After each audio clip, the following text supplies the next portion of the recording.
أسماء الله الحسنى. بسم الله الرحمن الرحيم. اللهم أنت الملك الحق الذي لا إله إلا أنت. يا الله جل جلاله، يا رحمن جل جلاله، يا رحيم جل جلاله، يا ملك جل جلاله، يا قدوس جل جلاله، يا سلام جل جلاله، يا مؤمن جل جلاله، يا مهيمن جل جلاله، يا عزيز جل جلاله، يا جبار جل جلاله، يا متكبر جل جلاله، يا خالق جل جلاله، يا بارئ جل جلاله، يا مصبر جل جلاله، يا غفار جل جلاله، يا قهار جل جلاله، يا وهاب جل جلاله، يا رزاق جل جلاله، يا فتاح جل جلاله، يا عليم جل جلاله، يا قابض جل جلاله، يا باسط جل جلاله، يا خافض جل جلاله، يا رافع جل جلاله، يا معز جل جلاله، يا مذل جل جلاله، يا سميع جل جلاله، يا بصير جل جلاله، يا حكم جل جلاله، يا عدل جل جلاله، يا لطيف جل جلاله، يا خبير جل جلاله، يا حليم جل جلاله، يا عظيم جل جلاله، يا غفور جل جلاله، يا شكور جل جلاله، يا علي جل جلاله، يا كبير جل جلاله، يا حفيظ جل جلاله، يا مقيت جل جلاله، يا حسيب جل جلاله، يا جليل جل جلاله، يا كريم جل جلاله، يا رقيب جل جلاله، يا مجيب جل جلاله، يا واسع جل جلاله، يا حكيم جل جلاله، يا ودود جل جلاله،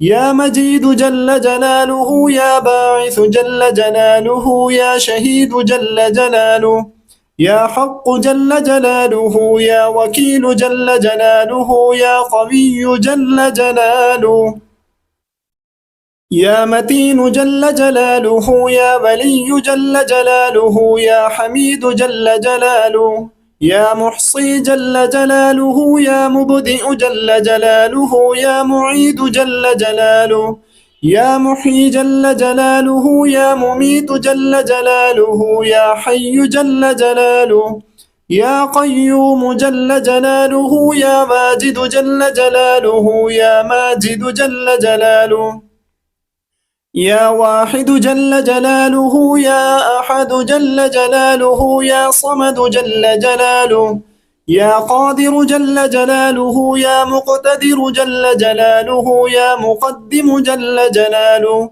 يا مؤخر جل جلاله، يا أول جل جلاله، يا آخر جل جلاله، يا ظاهر جل جلاله، يا باطن جل جلاله، يا والي جل جلاله، يا متعالي جل جلاله، يا بر جل جلاله، يا تواب جل جلاله، يا منعم جل جلاله، يا منتقم جل جلاله، يا عفو جل جلاله، يا رؤوف جل جلاله، يا مالك الملك جل جلاله، يا ذا الجلال والإكرام جل جلاله، يا رب جل جلاله، يا مقسط جل جلاله، يا جامع جل جلاله، يا غني جل جلاله، يا مغني جل جلاله، يا معطي جل جلاله، يا مانع جل جلاله، يا ضار جل جلاله،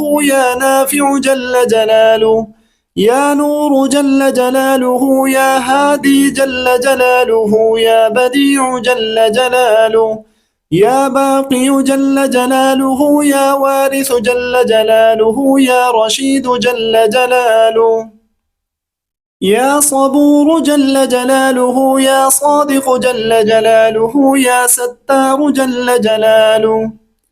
بسم الله الرحمن الرحيم. إلهي بجاه نبيك سيدنا محمد صلى الله عليه وسلم عندك ومكانته لديك ومحبته لك وبالسر الذي بينك وبينه أسألك أن تصلي وتسلم عليه وعلى آله وصحبه وضاعف اللهم محبتي فيه وعرفني بحقه ورتبه ووفقني لاتباعه والقيام بأدبه وسنته واجمعني عليه ومتعني برؤيته وأسعدني بمكالمته وارفع عني العوائق والعلائق والوسائط والحجاب وشنف سمعي معه بلذيذ الخطاب وهيئني للتلقي منه وأهلني لخدمته واجعل صلاتي عليه نورا نيرا كاملا مكملا طاهرا مطهرا ماحيا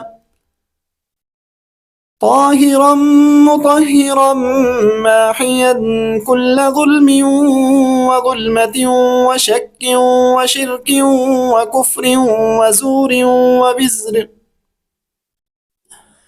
واجعلها سببا للتمحيص ومرقا لأنال بها أعلى مقام الإخلاص والتخصيص حتى لا يبقى في ربانية لغيرك وحتى أصلح لحضرتك وأكون من أهل خصوصيتك مستمسكا بأدبه وسنته صلى الله عليه وسلم مستمدا من حضرته العالية في كل وقت وحين يا الله يا نور يا حق يا مبين يا الله يا نور يا حق يا مبين يا الله يا نور يا حق يا مبين أسماء النبي صلى الله عليه وسلم قال الله عز وجل إن الله وملائكته يصلون على النبي يا أيها الذين آمنوا صلوا عليه وسلموا تسليما لبيك اللهم صل وسلم وبارك على من اسمه سيدنا محمد صلى الله عليه وسلم سيدنا أحمد صلى الله عليه وسلم سيدنا حامد صلى الله عليه وسلم سيدنا محمود صلى الله عليه وسلم سيدنا أحيد صلى الله عليه وسلم سيدنا وحيد صلى الله عليه وسلم سيدنا ماحد صلى الله عليه وسلم سيدنا حاشر صلى الله عليه وسلم سيدنا عاقب صلى الله عليه وسلم سيدنا طه صلى الله عليه وسلم سيدنا ياسين صلى الله عليه وسلم سيدنا طاهر صلى الله عليه وسلم سيدنا مطهر صلى الله عليه وسلم سيدنا طيب صلى الله عليه وسلم سيدنا سيد صلى الله عليه وسلم سيدنا رسول صلى الله عليه وسلم سيدنا نبي صلى الله عليه وسلم سيدنا رسول الرحمة صلى الله عليه وسلم سيدنا جامع صلى الله عليه وسلم سيدنا قيم صلى الله عليه وسلم سيدنا مقتفد صلى الله عليه وسلم سيدنا مقفد صلى الله عليه وسلم سيدنا رسول الملاحم صلى الله عليه وسلم. سيدنا رسول الراحة صلى الله عليه وسلم. سيدنا كامل صلى الله عليه وسلم. سيدنا إكليل صلى الله عليه وسلم.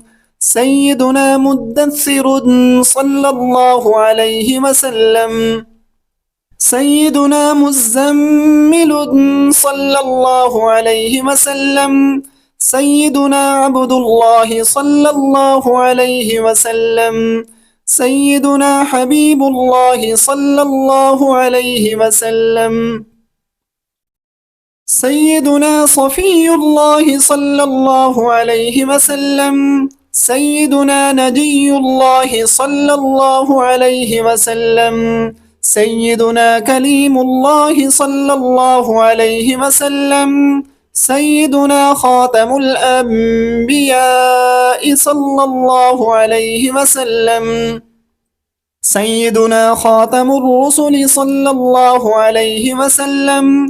سيدنا محيي صلى الله عليه وسلم.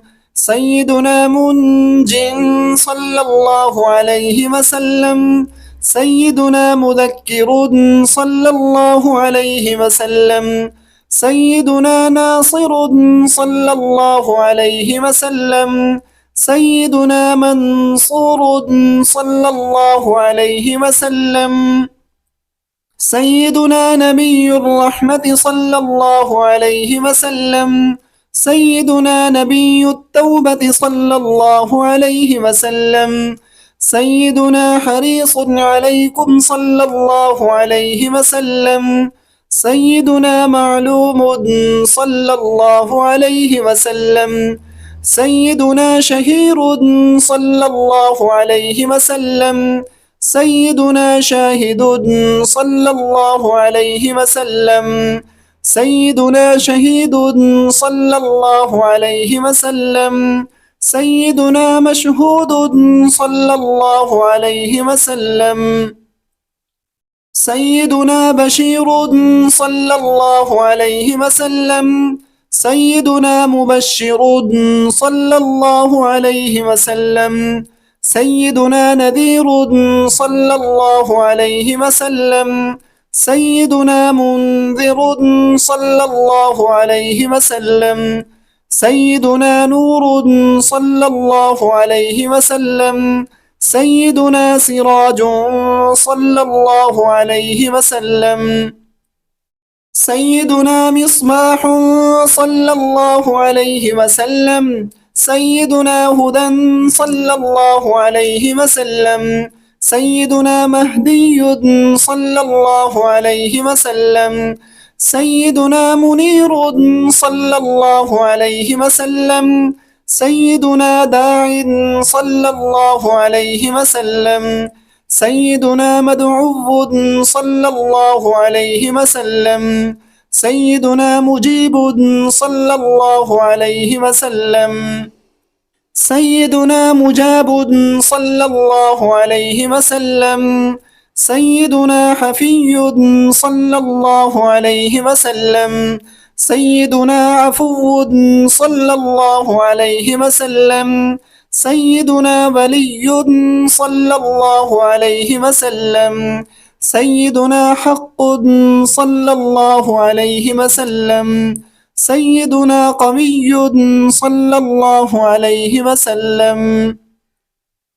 سيدنا أمين صلى الله عليه وسلم. سيدنا مأمون صلى الله عليه وسلم. سيدنا كريم صلى الله عليه وسلم. سيدنا مكرم صلى الله عليه وسلم. سيدنا مكين صلى الله عليه وسلم. سيدنا متين صلى الله عليه وسلم.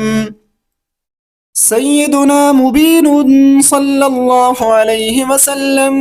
سيدنا مؤمل صلى الله عليه وسلم.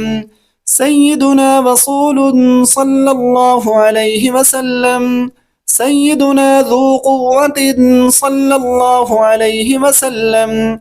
سيدنا ذو حرمة صلى الله عليه وسلم. سيدنا ذو مكانة صلى الله عليه وسلم. سيدنا ذو عز صلى الله عليه وسلم. سيدنا ذو فضل صلى الله عليه وسلم. سيدنا مطاع صلى الله عليه وسلم. سيدنا مطيع صلى الله عليه وسلم. سيدنا قدم صدق صلى الله عليه وسلم.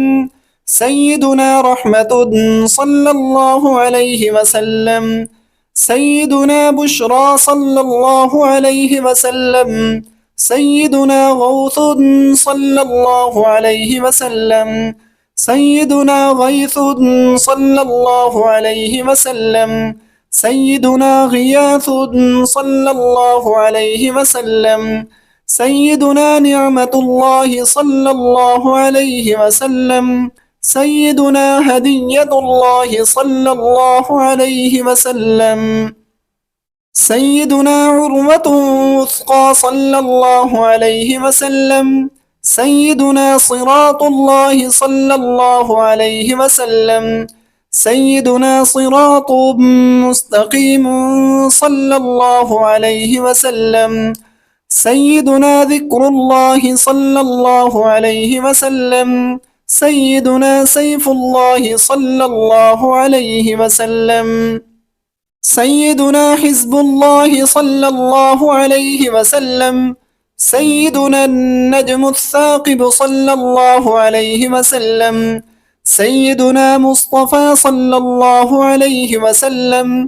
سيدنا مجتبى صلى الله عليه وسلم. سيدنا منتقى صلى الله عليه وسلم.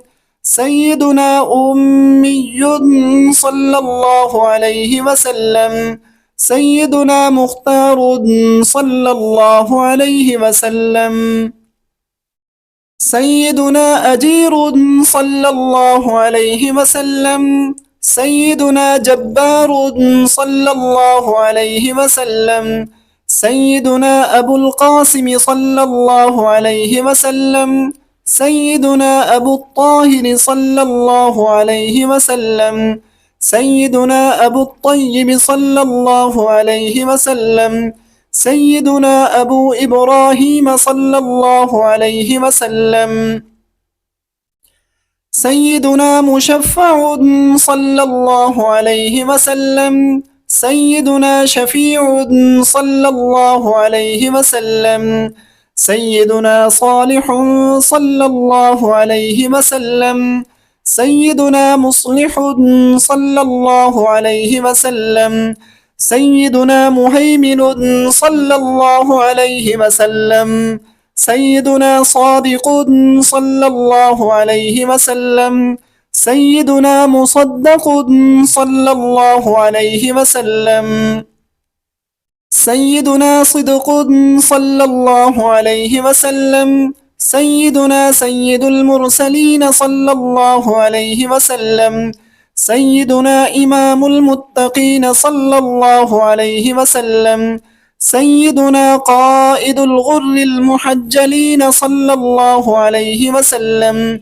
سيدنا خليل الرحمن صلى الله عليه وسلم.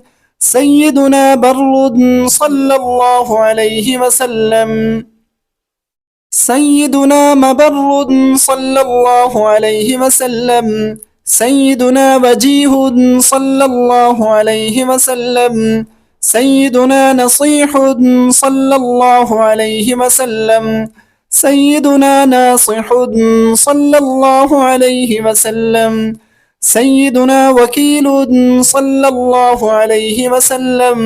سيدنا متوكل صلى الله عليه وسلم. سيدنا كفيل صلى الله عليه وسلم. سيدنا شفيق صلى الله عليه وسلم. سيدنا مقيم السنة صلى الله عليه وسلم. سيدنا مقدس صلى الله عليه وسلم، سيدنا روح القدس صلى الله عليه وسلم، سيدنا روح الحق صلى الله عليه وسلم، سيدنا روح القسط صلى الله عليه وسلم، سيدنا كاف صلى الله عليه وسلم، سيدنا مكتف صلى الله عليه وسلم، سيدنا بالغ صلى الله عليه وسلم، سيدنا مبلغ صلى الله عليه وسلم، سيدنا شاف صلى الله عليه وسلم، سيدنا واصل صلى الله عليه وسلم، سيدنا موصول صلى الله عليه وسلم، سيدنا سابق صلى الله عليه وسلم، سيدنا سائق صلى الله عليه وسلم، سيدنا هاد صلى الله عليه وسلم، سيدنا مهد صلى الله عليه وسلم، سيدنا مقدم صلى الله عليه وسلم، سيدنا عزيز صلى الله عليه وسلم، سيدنا فاضل صلى الله عليه وسلم، سيدنا مفضل صلى الله عليه وسلم، سيدنا فاتح صلى الله عليه وسلم، سيدنا مفتاح صلى الله عليه وسلم، سيدنا مفتاح الرحمة صلى الله عليه وسلم، سيدنا مفتاح الجنة صلى الله عليه وسلم، سيدنا علم الإيمان صلى الله عليه وسلم، سيدنا علم اليقين صلى الله عليه وسلم، سيدنا دليل الخيرات صلى الله عليه وسلم، سيدنا مصحح الحسنات صلى الله عليه وسلم، سيدنا مقيل العثرات صلى الله عليه وسلم، سيدنا صفوح عن الزلات صلى الله عليه وسلم، سيدنا صاحب الشفاعة صلى الله عليه وسلم، سيدنا صاحب المقام صلى الله عليه وسلم، سيدنا صاحب القدم صلى الله عليه وسلم،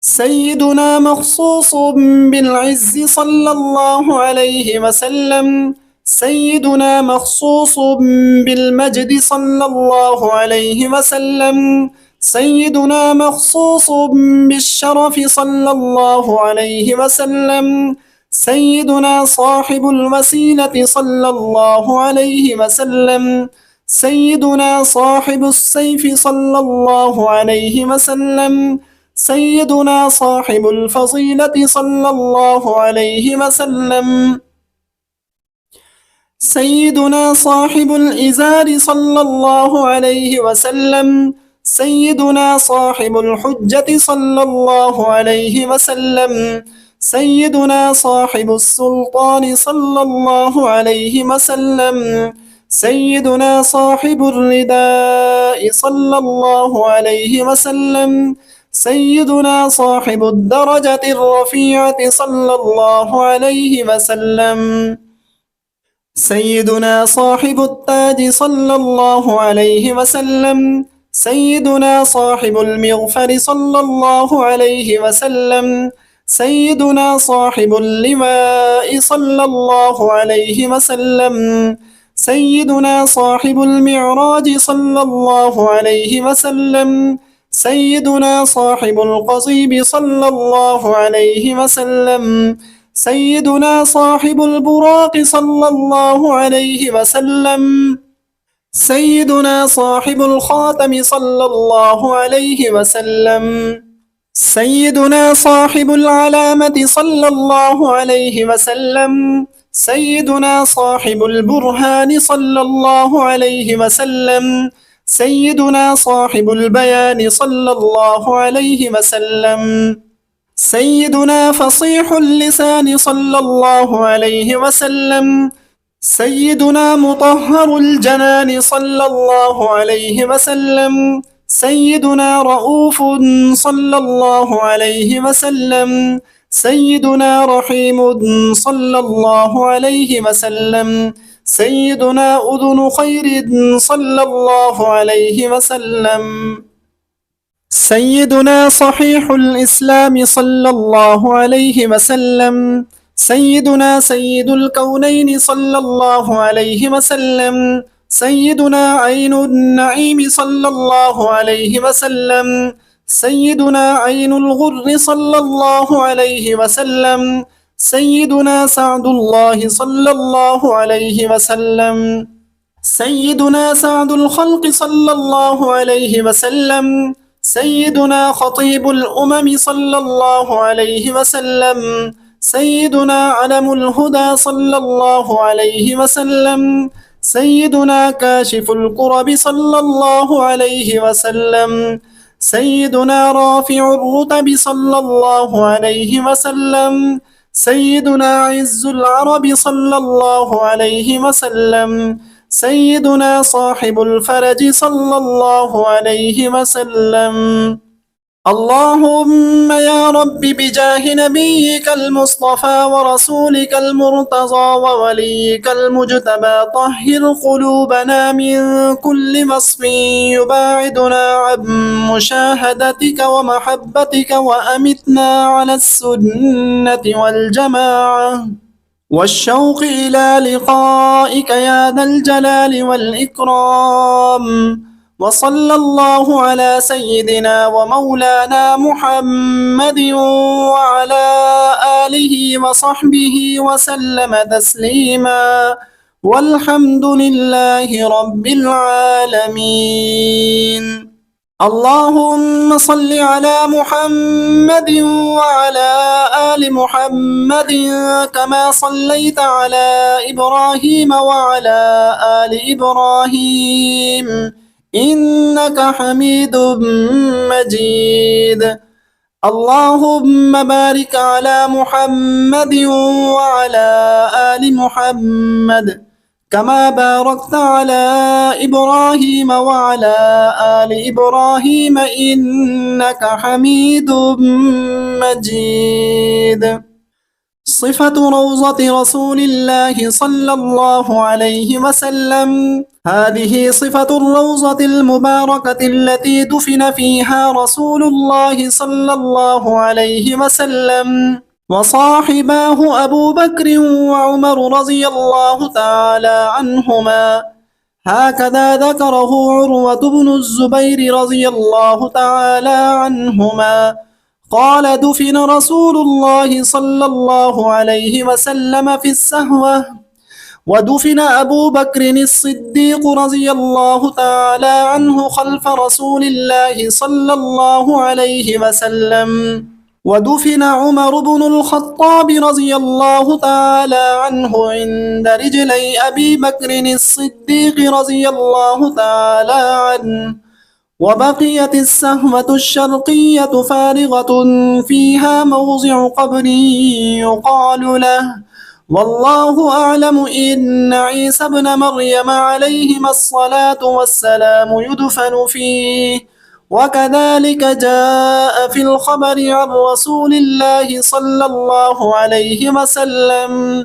وقالت عائشة رضي الله تعالى عنها: رأيت 3 أقمار سقوطا في حجرتي فقصصت رؤياك على أبي بكر الصديق رضي الله تعالى عنه، فقال لي: يا عائشة، ليدفنن في بيتك 3 هم خير أهل الأرض. فلما توفي رسول الله صلى الله عليه وسلم ودفن في بيتي قال لي أبو بكر الصديق رضي الله تعالى عنه: هذا واحد من أقمارك وهو خيرهم صلى الله عليه وعلى آله وسلم تسليما كثيرا. دعاء النية. بسم الله الرحمن الرحيم. الحمد لله رب العالمين. حسبي الله ونعم الوكيل. ولا حول ولا قوة إلا بالله العلي العظيم. اللهم إني أبرأ من حولي وقوتي إلى حولك وقوتك. اللهم إني نويت بصلاتي على النبي صلى الله عليه وسلم امتثالا لأمرك وتصديقا لنبيك سيدنا محمد صلى الله عليه وسلم، ومحبة فيه وشوقا إليه وتعظيما لقدره وكونه صلى الله عليه وسلم أهلا لذلك، فتقبلها مني بفضلك وإحسانك وأزل حجاب الغفلة عن قلبي، واجعلني من عبادك الصالحين. اللهم زده شرفا على شرفه الذي أوليته، وعزا على عزه الذي أعطيته، ونورا على نوره الذي منه خلقته، وأعل مقامه في مقامات المرسلين، ودرجته في درجات النبيين. وأسألك رضاك ورضاه يا رب العالمين مع العافية الدائمة، والموت على الكتاب والسنة والجماعة، وكلمة الشهادة على تحقيقها من غير تبديل وتغيير، واغفر لي ما ارتكبته بمنك وفضلك وجودك وكرمك يا أرحم الراحمين. وصلى الله على سيدنا محمد وعلى آله وصحبه وسلم تسليما، والحمد لله رب العالمين. اللهم جدد وجرد في هذا الوقت وفي هذه الساعة من صلواتك التامات وتحياتك الزاكيات، ورضوانك الأكبر الأتم الأدوم على أكمل عبد لك في هذا العالم من بني آدم، الذي أقمته لك ظلا وجعلته لحوائج خلقك قبلة ومحلا، واصطفيته لنفسك وأقمته بحجتك وأظهرته بصورتك، واخترته مستوى لتجليك ومنزلا لتنفيذ أوامرك ونواهيك في أرضك وسماواتك، وواسطة بينك وبين مكوناتك. وبلغ سلام عبدك هذا إليه، فعليه منك الآن ومن عبدك أشرف الصلوات وأفضل التحيات وأزكى التسليمات.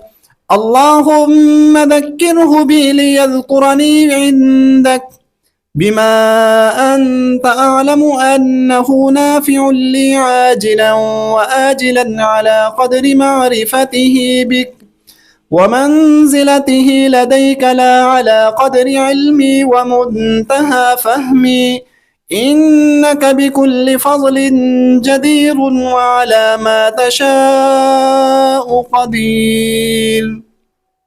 اللهم اجعلني محبوبا في قلب الإنسان الكامل وحببه فيه. وصلى الله على سيدنا ومولانا محمد وعلى آله وصحبه عدد ذرات الوجود وعدد معلومات الله.